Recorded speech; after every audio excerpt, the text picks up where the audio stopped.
بسم اللہ الرحمن الرحیم۔ اکابر کے رمضان میں حضرت سہارنپوری رحمۃ اللہ علیہ کا رمضان، مغرب کے بعد کے کیا معمولات ہوتے تھے؟ اسی طریقے سے مغرب کے بعد نوافل میں سوا پارہ حضرت اقدس تلاوت فرمایا کرتے تھے۔ البتہ سن 45 کے رمضان المبارک میں مغرب کے بعد اس پارے کو نوافل میں اس سیاہ کار نے سنا۔ اقتداء میں اس سیاہ کار کے ساتھ حضرت مولانا الحاج شاہ عبد القادر صاحب نور اللہ مرقدہ اور سید احمد صاحب برادر بزرگ حضرت شیخ الاسلام مدنی نور اللہ مرقدہ بھی ہوا کرتے تھے۔ حضرت رائے پوری نور اللہ مرقدہ کی طبیعت اس رمضان المبارک میں بھی ناساز رہی، جس کی وجہ سے حضرت رائے پوری بیٹھ کر پڑھا کرتے تھے، مگر حضرت قدس سرہ اپنی ضعف اور بڑھاپے کے باوجود کھڑے ہو کر سنایا کرتے تھے۔ حضرت قدس سرہ حضرات میرٹھ حضرت فصیح الدین حاجی وجیہ الدین شیخ رشید احمد صاحب مرحومین کے خصوصی تعلق کی بنا پر ان کے بچوں کے حفظ قرآن کے ختم کی تقریب میں بھی تشریف لے جاتے، اور یہ حضرات بچوں کا ختم قرآن شریف حضرت کے اعتکاف کی وجہ سے 20 رمضان کی شب میں کراتے، اور حضرت قدس سرہ 19 کی صبح کو تشریف لے جاتے اور 20 کی صبح کو واپس تشریف لاتے۔ ان کے ختم میں اس طرح شرکت فرماتے کہ مسجد میں فرض پڑھنے کے بعد اپنے مستقر پر تشریف لے جاتے، اپنے امام کے پیچھے تراویح ادا کرتے، تراویح اور وتر سے فارغ ہونے پر مسجد میں ان بچوں کے ختم میں شرکت فرماتے۔ اول تو ختم کے دن ویسے ہی تاخیر بہت ہوتی، پھر بھی کبھی آخر کی 4 رکعت میں حضرت نور اللہ مرقدہ مسجد میں تشریف آوری کا انتظار ہوتا۔ مولانا میوٹھی لکھتے ہیں اور صحیح لکھا کہ رمضان میں بدل ختم ہونے کے بعد بدل کا وقت بھی زیادہ تر تلاوت میں یا وفاء الوفا کے مطالعے میں صرف فرماتے۔ ظہر کے بعد زنانہ مکان میں اماں جی مرحومہ کو قرآن پاک سنایا کرتے تھے۔ پردے کی دقت کی وجہ سے یہ ناکارہ نہیں جا سکتا تھا کہ گرمی شدید تھی اور زنانہ میں قیام کی ایک ہی منزل تھی، نیچے کی منزل خدام کی اور کھانے پکانے کی تھی۔ مولانا میرٹھی نے لکھا ہے کہ مولانا سید احمد صاحب اور مولوی زکریا نے یہ دیکھ کر کہ حضرت اس درجے دماغی محنت کے بعد تلاوت کی اس ضعیفی میں اتنی کثرت سے ہمت فرماتے ہیں، کئی بار عرض کیا کہ حضرت دماغ کی رعایت بھی ضروری ہے، حضرت دماغ سے بہت کام لیتے ہیں، مگر حضرت بے ساختہ فرماتے اب اس سے کام ہی کیا لینا باقی ہے جو رعایت کروں۔ ایک مرتبہ فرمایا ضعف کی وجہ سے حافظے پہ اثر پاتا ہوں، اس لیے مجھے ڈر ہے کہ کہیں کلام مجید نہ بھول جاؤں، اس لیے اس کا اہتمام کرتا ہوں۔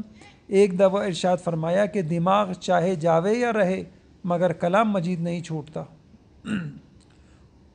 اور آخری رمضان کا تو پوچھنا ہی کیا، جو عمر شریف کا آخری رمضان تھا، غذا بھی سادہ، چائے کا 1 فنجان اور بمشکل آدھی چپاتی رہ گئی تھی۔ تلاوت اور سماعت کا مجاہدہ بہت ہی بڑھ گیا تھا، یعنی اول صبح کو سوا پارہ حفظ سناتے، پھر ظہر سے عصر تک مسلسل تلاوت کبھی دیکھ کر کبھی حفظ فرماتے، بعد مغرب اوابین میں سوا پارہ سناتے، پھر عشاء کی نماز حرم میں پڑھ کر مولانا سید احمد صاحب کے مدرسے میں تشریف لاتے، اور قاری محمد توفیق صاحب مدرس تجوید کی اقتداء میں تراویح پڑھتے۔ وہ نہایت اطمینان سے 2 پارے پڑھتے جن میں عربی 5 بج جاتے، جو یہاں کے 12:15 بجنے کا وقت ہے۔ اس کے بعد تقریباً 6 بجے عربی کے سو جاتے۔ مولوی زکریا صاحب کو حکم تھا کہ 8 بجے مجھے جگا دیا کریں۔ مولوی صاحب فرماتے ہیں کہ تمام رمضان میں صرف 1 یا 2 مرتبہ مجھے اس کی نوبت آئی کہ حضرت کی آنکھ اس سے قبل نہ کھلی، ورنہ ہمیشہ جب 8 بجے پہنچا تو حضرت کو وضو کرتے دیکھا یا استنجا کرتے ہوئے، چنانچہ 2 پارے اس وقت نفلوں میں سنتے 2 پارے نفلوں میں سنتے۔ حضرت کو امام نافع کی قرات کا کامل سننے کا شوق تھا، اس لیے مدرسے کے 2 طالب علم 1 پارہ اس قرات کا سناتے۔ آخری 27ویں رمضان کی شب میں حضرت کو بخار چڑھ آیا اور بدن میں اثر ہوا، جس کا سلسلہ وصال تک چلا۔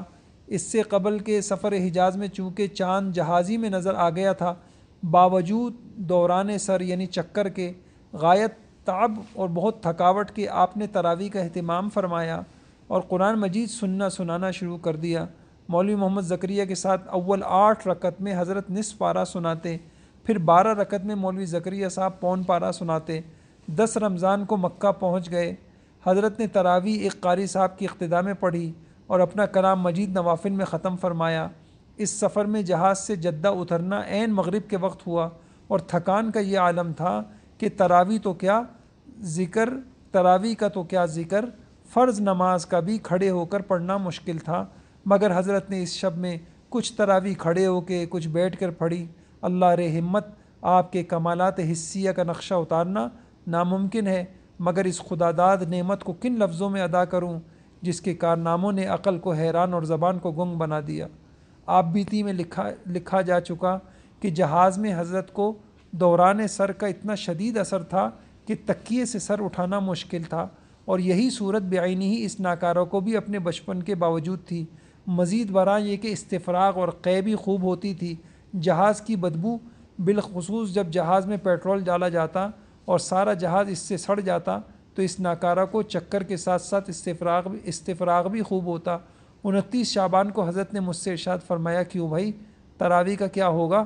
میں نے کہا دوران سر سے تو نمٹا جا سکتا ہے، مگر امتلا یعنی الٹی کا کیا ہوگا؟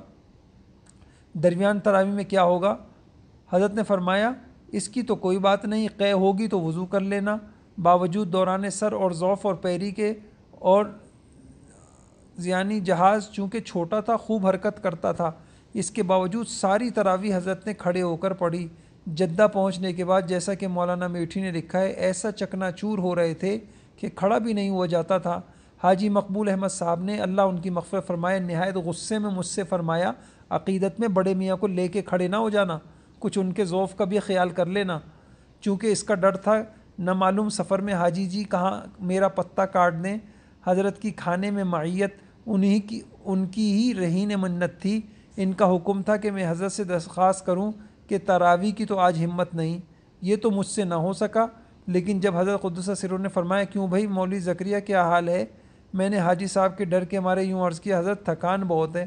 لیکن میری ندامت اور قلق کی انتہا نہ رہی جب میں نے دیکھا کہ حضرت نے پوری تراویح خوب اطمینان سے پڑھی۔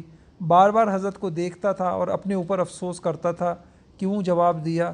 کئی بار خیال آیا کہ حضرت سے عرض کر دوں کہ حاجی صاحب کے حکم سے میں نے معذرت کی تھی، مگر مرحوم کے ڈر کے مارے اس کی بھی ہمت نہ ہوئی۔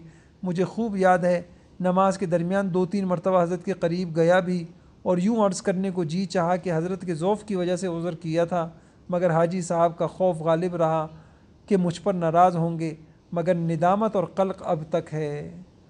اللہ تعالیٰ ان حضرات کے صدقے ہمیں بھی قرآن کریم کی تلاوت کا ذوق اور رمضان کی قدردانی کا ذوق نصیب